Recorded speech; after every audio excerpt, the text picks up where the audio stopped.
Bienvenue dans Cosmo Talks, je suis Petra. Dans cet épisode, nous explorons pourquoi bien vivre est un effort partagé et comment vous pouvez être un bon hôte pour vos micro-organismes.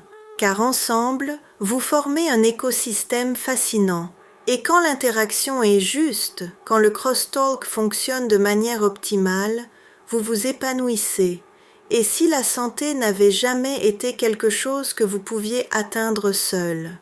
Et si chaque bonne nuit de sommeil, chaque fois que vous vous sentez énergique, chaque récupération rapide après une journée difficile, n'était pas seulement votre mérite, mais une coproduction?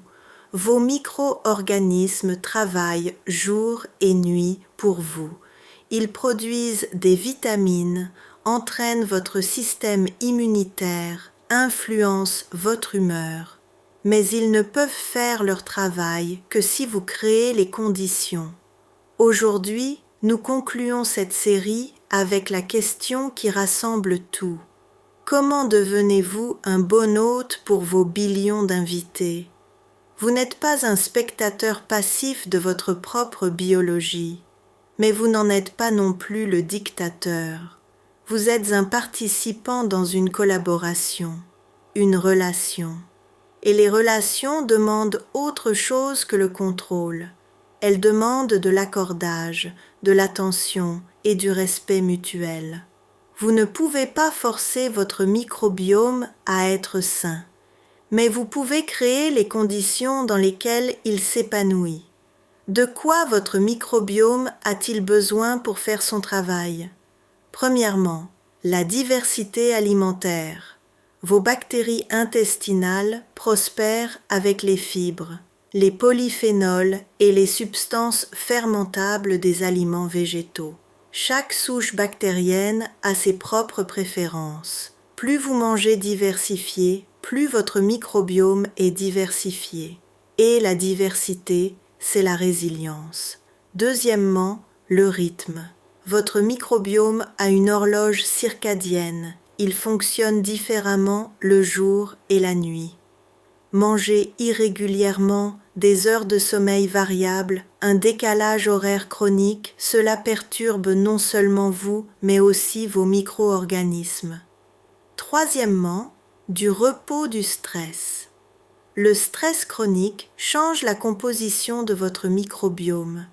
Il supprime les bactéries bénéfiques et fait de la place pour les espèces pro-inflammatoires. La gestion du stress n'est donc pas seulement de l'hygiène mentale, c'est du soin microbien. Quatrièmement, le mouvement. La recherche montre que les personnes qui font régulièrement de l'exercice ont un microbiome plus riche et plus diversifié. Pas du sport extrême, mais un mouvement modéré et constant. Le mécanisme est complexe, mais l'effet est clair. Cinquièmement, la retenue face aux perturbations, antibiotiques, alcool excessif, aliments ultra transformés, ce sont tous des perturbations de votre écosystème, parfois nécessaires, mais jamais sans conséquence. Un bon hôte est économe avec ce qui nuit à ses invités. Le fil rouge? Vos micro-organismes ne demandent pas la perfection. Ils demandent des conditions dans lesquelles ils peuvent fonctionner. Et la plupart de ces conditions sont ancestrales. Manger varié, bouger, dormir, ne pas être constamment en mode combat ou fuite. C'est presque décevant de simplicité. Mais simple ne veut pas dire facile. Quand j'ai créé Cosmo Group en 2007, je pensais que la clé de la santé était dans plus de mesures, plus de connaissances, plus de données. Et dans une certaine mesure, c'est vrai. Le multi-omics, l'intégration de la génomique, de l'analyse du microbiome et de la métabolomique nous a montré des choses que nous n'aurions jamais trouvées autrement, des patterns, des connexions, une variation individuelle que nous rejetions auparavant comme du bruit. Mais la leçon la plus profonde de notre recherche depuis 2007 est peut-être celle-ci. La technologie peut vous montrer ce qui se passe, mais elle ne peut pas prendre soin de vous. Chaque fois que nous avons vraiment aidé quelqu'un, c'était parce qu'il était prêt à changer quelque chose.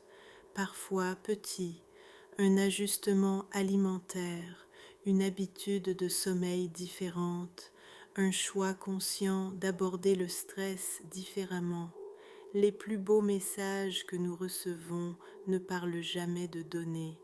Ils parlent de city trips qui sont à nouveau possibles, de nuits entières de sommeil après des années d'agitation, de musique qui résonne à nouveau après des mois d'hypersensibilité. Ce ne sont pas des succès technologiques, ce sont des succès humains avec un peu d'aide de billions de petits partenaires. Voici où tout converge. Vous êtes un holobionte, humain plus microbiome, inséparablement liés. Vos micro-organismes réagissent avant que vous ne remarquiez quoi que ce soit. Vous êtes plus un écosystème qu'une machine.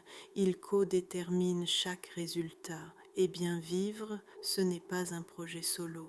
C'est un effort partagé. Cela peut sembler comme si vous perdiez une partie du contrôle. Mais en fait, vous obtenez quelque chose en retour, des partenaires. Des billions de partenaires qui travaillent chaque jour à votre santé si vous leur en donnez la chance. C'est le cœur de la pensée holobionte. Pas lutter contre votre corps, pas essayer de tout contrôler, mais collaborer avec ce qui est déjà là. Prenez soin de vos invités et ils prendront soin de vous. Le biohack pour cet épisode n'est pas une technique, mais un état d'esprit. Demandez-vous cette semaine à chaque choix, est-ce quelque chose que mon microbiome apprécierait? Pas comme une contrainte, mais comme une curiosité. À chaque repas, chaque moment de mouvement ou de repos, chaque verre d'eau ou d'alcool, vous n'avez pas besoin d'être parfait. La perfection n'est pas une pensée d'écosystème, mais la conscience, oui. Commencez par la question. La réponse deviendra de plus en plus claire. C'était le dernier épisode de notre série sur l'humain en tant qu'holobionte. Faisons un récapitulatif. Vous n'êtes jamais seul, des billions de micro-organismes vivent avec vous. Ils réagissent avant que vous ne remarquiez quoi que ce soit. Vous êtes plus un écosystème qu'une machine. Ils codéterminent chaque résultat.